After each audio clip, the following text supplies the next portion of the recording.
Hey, what's happening? It's Trader Tim from EminiMind, and doing a trade recap video for today, Thursday, August 3rd. It's been intermittent the last couple of weeks, to say the least, as far as some days have been slow and going nowhere, and there have been a couple of decent big body trending days in the mix, but this is typical for summer months. We've talked about that a lot, especially as we get into August. The important date to note is the September Fed meeting. We typically see volume come back in, or at least increase. It's obviously volume is still here, but after Labor Day, the Labor Day holiday, we've got a couple of weeks, and then the Fed meeting. So after Labor Day, more volume will come in. The ranges will be bigger.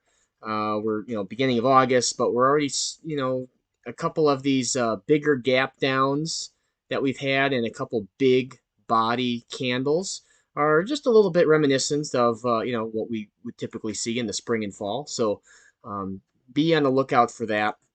As far as bigger picture goes, I want to run through a couple of trades from today. But bigger picture, we've got out. If we go out to the weekly chart, you can see I've got a couple of trend lines drawn, and I just wanted to pull the weekly up to show you how close we are to these all-time highs again. And so if we go down to the daily chart now, we can see we've been kind of riding this steeper trend line, which have been expecting it to break. When you start to go from a very shallow to a steeper, which was kind of in through in through here, a steeper trend line, and then kind of a third level of steepness of trend line. After a month or so, the market, kind of like we did back here, it starts to go really steep, and then it works its way back towards the next shallower trend line, a little bit of a pullback, and then rides that for a while. So with our break last week, and then the last couple of days, getting some movement down off of these prior highs, maybe we can kind of go sideways two down. The trouble is we're running into a 50% retracement here that looks like this. And so maybe we go sideways along this 50% to take us almost splitting the difference between the shallow trend line and the steep trend line. So there's something to watch out for. It's also a big round number, 4,500. So um, we'll probably see some support here. You can see it lines up with these prior highs as well. So looking for a bounce at this point, but it doesn't necessarily mean that we can't make it to this next trend line.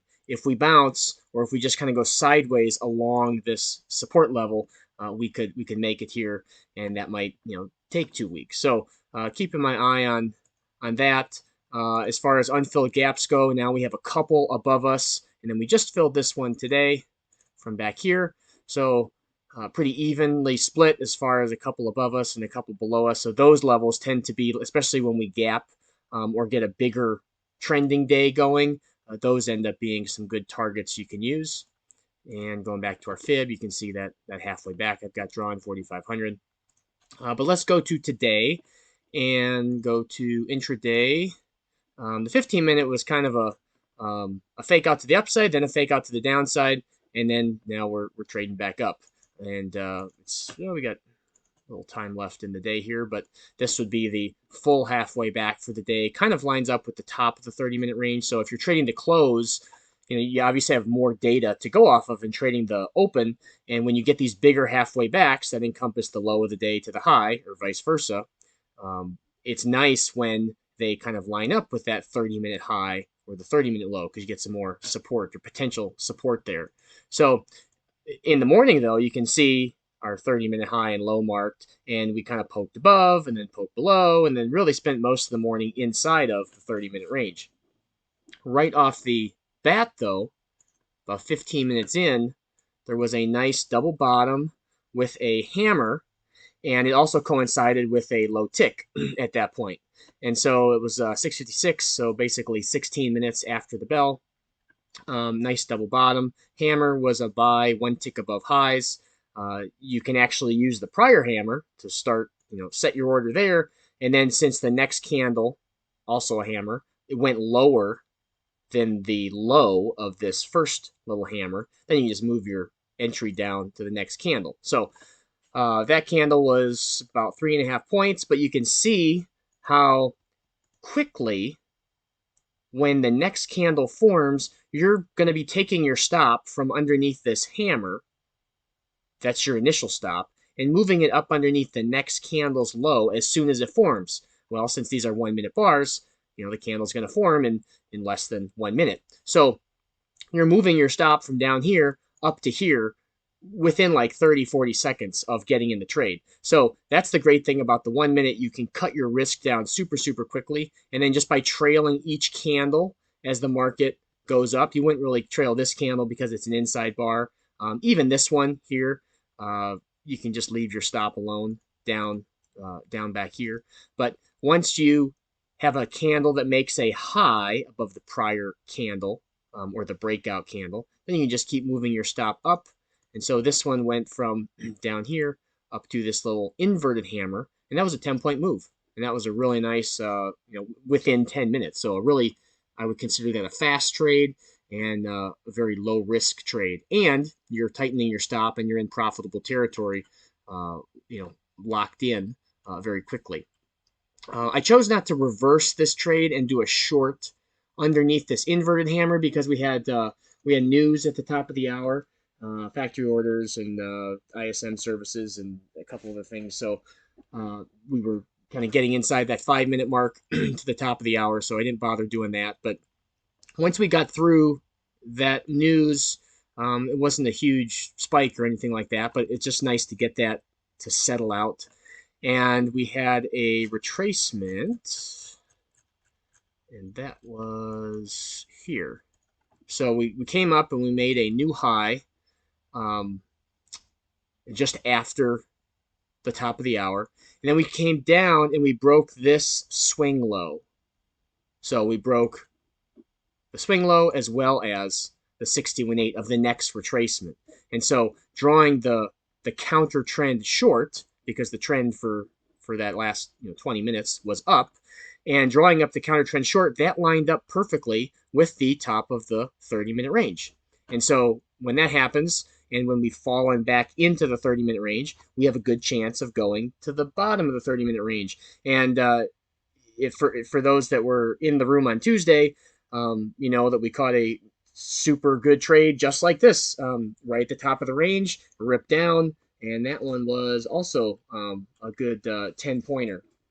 So when you're at the top and the bottom of the 30-minute range, you really want to pay attention because that's where a lot of good trades happen. It could be a pullback to the 30-minute high. Like if we didn't drop into the 30-minute range down here, let's say we pulled back and we stopped up here, or just pulled back and we're above it, then you can be looking for a long above the 30-minute range. But in this case, since we dropped below the 30-minute high and below the prior swing low, now you can be looking for a counter trend, a short, and this one 45.22 and a quarter, just round down a tick. And then once you kind of get moving and get below the anchor point low, basically breaking the next swing low, then you can start trailing your stop, going to break even, and then trailing the 61.8. And then I just came in here and just kind of trailed 61.8 like this. And then you want to pay attention to the opposing halfway back long. And we came down and we broke this 61.8 of the larger long. I'll put this on a 5-minute so it's a little cleaner. We broke the 61.8 of the, basically that was the halfway back of the day. And I put my stop above this 61.8 here, expecting us to go lower, but then we ended up getting a bigger pop. And so, if you used a larger retracement, you could stay in something like that. But I chose to get a little more aggressive, so I got taken out here. It was good for maybe it was like 5 points or so, plus the first target. We did end up rolling all the way down to the bottom of the 30-minute range. Sometimes if I've got multiple, well, I'm always trading multiple contracts, but if you're trading multiple contracts, you can trail your stop in multiple ways. I'm just going to get rid of some of these to clean this up a little bit.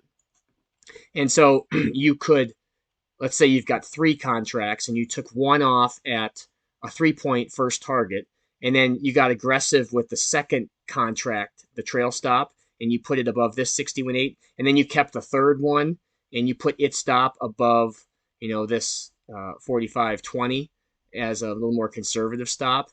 That's totally fine. Sometimes it can get to be a bit much if you're trying to like manage multiple stop orders, as the market's running and you're trying to draw multiple retracements. And so my advice would just be keep it simple. But if you've got your entries down and the trade's moving along and you've got a couple of contracts left and you want to break up your trail stop, that's totally fine.